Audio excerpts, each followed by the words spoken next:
யாக்கோப் என்னும் சிறு பூச்சியே பயப்படாதே, நான் துணை நிற்கிறேன். இஸ்ரவேலின் சிறு கூட்டமே பயப்படாதே, நான் துணை நிற்கிறேன். என் யாக்கோபே, என் யாக்கோபே, என் யாக்கோபே பயப்படாதே, நான் துணை நிற்கிறேன். பயப்படாதே, நான் துணை நிற்கிறேன். யாக்கோபே. பிதா குமாரன் பரிசுத்தாவியின் பிரியக நாமம் நம் அனைவரையும் ஆசீர்வதித்து காப்பதாக. ஆமேன். கர்த்தருக்குள் பிரியமான அன்பு தேவ ஜனமே, உங்கள் அனைவரையும் இறைமகன் இயேசு கிறிஸ்துவின் நாமத்தினாலே அன்போடு கூட வாழ்த்தி வரவேற்கிறேன். கடவுளின் பிரதான இரக்கமும் கிருபையும் உங்களை என்னையும் இந்த நாள் வரை மீட்டுக் கொண்டது. இந்த நாளினுடைய சிந்தனைக்காக நியாயாதிபதிகள் 6ஆம் அதிகாரம் 32வது வசனம், அவனோடு வழக்காடட்டும் என்று சொல்லி அந்நாளிலே கிதியோனுக்கு எருபாகால் என்று பெயரிடப்பட்டது. கிறிஸ்துவுக்குள் அன்பான இறை மக்களே, கிதியோனுக்காக அவருடைய தகப்பனிடத்தில் இஸ்ரவேல் மக்கள் சென்று முறையிடும் பொழுது, இந்த பலிபீடத்தை, பாகாலின் அந்நிய தெய்வத்தின் பலிபீடத்தை உடைத்தது யார், உன் மகன் யார் என்று சொல்லி கேட்டு வழியிடுகிறார். அதற்கு அவருடைய தகப்பன் சுற்றி நிற்கிற மக்களை பார்த்து, பாகால் அவனோடு பலியிடட்டும், அவனோடு வழக்காடட்டும், நீங்கள் ஏன் முறைத்து கொண்டிருக்கிறீர்கள் என்று சொல்கின்றார். இன்றைக்கும் கூட இளைஞர்கள், தேசிய இளைஞர் தினம் 12ஆம் தேதி, அதாவது 100 இளைஞர்களை என்னிடம் தாருங்கள், இந்தியாவை மாற்றி காட்டுகிறேன். இன்றைக்கு முழு ஒட்டுமொத்த இஸ்ரவேல் மக்களுக்கு ஒரு விடுதலை நாளாக, அந்த மக்களை விடுதலை செய்கிற அந்நிய தெய்வத்திடமிருந்து, பாகாலிடமிருந்து அவர்களை பாதுகாக்கின்ற பணியிலே அந்த யோவாசின் மகனாகிய கிதியோன் என்ற தீர்க்கதரிசியை கடவுள் அனுப்பி அவர்கள் மூலமாக அந்த பலிபீடத்தை இடிக்கிறார், காளைகளை பலியிட வைக்கிறார். அந்த மக்கள் எதிர்த்து வந்து பாகாலை வழிபட்ட மக்கள், அந்த ஒரு சேர அநீதி பேசுகின்ற அந்த மக்கள் வழிபடுகிறார்கள். ஆனாலும் கடவுள் அவர்களை கைவிடவில்லை. அவனோடு அவன் வழக்காடட்டும் என்று எருபாபேகள் என்று சொல்லி அவனுக்கு பலியிடுகிறார்கள்.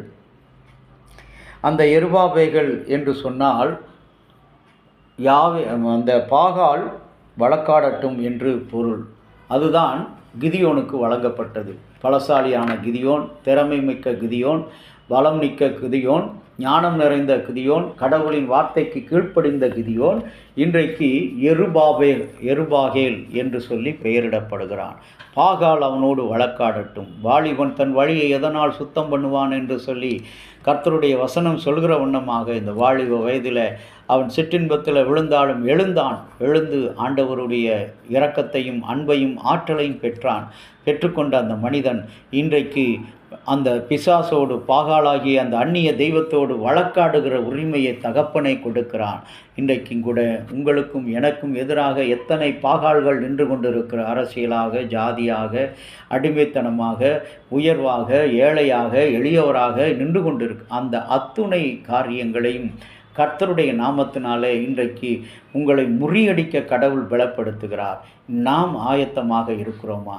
நாம் வழக்காடுவதற்கு ஆயத்தமாக இருக்கிறோமா? ஜீவனுள்ள தேவன் யார் என்று நம்முடைய கண்களுக்கு தெரியும், இருதயத்துக்கு தெரியும், பார்வைக்கு தெரியும். ஆனாலும் நாம் அந்த பாகாலோடு படுக்கை போட்டு படுத்து கொண்டிருக்காதபடி, அந்த பாகாலுடைய பலிபீடத்தை உடைக்கிறவர்களாக, அவருடைய கெட்ட எண்ணங்களை எல்லாம் சிதைக்கிறவர்களாக, அந்த இச்சையின் எண்ணங்களை எல்லாம் உடைக்கிற மக்களாக கிதியோனைப் போல வழக்காடுகிற ஒரு மகனாக நாம் காணப்பட வேண்டும். அப்படிப்பட்ட சிந்தையை எல்லாம் வல்ல கடவுள் இந்த நாள் முழுவதும் உங்களுக்கும் எனக்கும் தந்து ஆசீர்வதித்து காப்பாராக. ஆமாம், செபிக்கலாம்.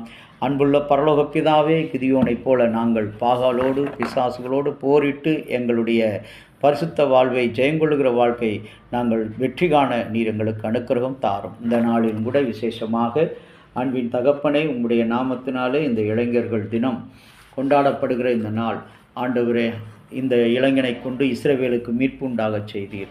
இன்றைக்கு எங்களுடைய திருச்சபையில் எத்தனையோ இளைஞர்கள் ஒழுக்கங்கட்டு, சீர்கட்டு, ஆண்டவரே, தன் மனம் போன போக்கில் வாழ்கிறார்கள். அவர்களை எல்லாம் திருப்பி கர்த்தருடைய வார்த்தைக்கும், கடவுளுடைய ஆண்டவரே அந்த கட்டுதலுக்கும், கடவுளோடு செய்கின்ற உடன்படிக்கைக்கும் அவர்கள் நேர்த்தியாய் வாழ உதவி செய்யும். இறைமகன் இயேசுவின் வழியாக வேண்டுகிறோம்.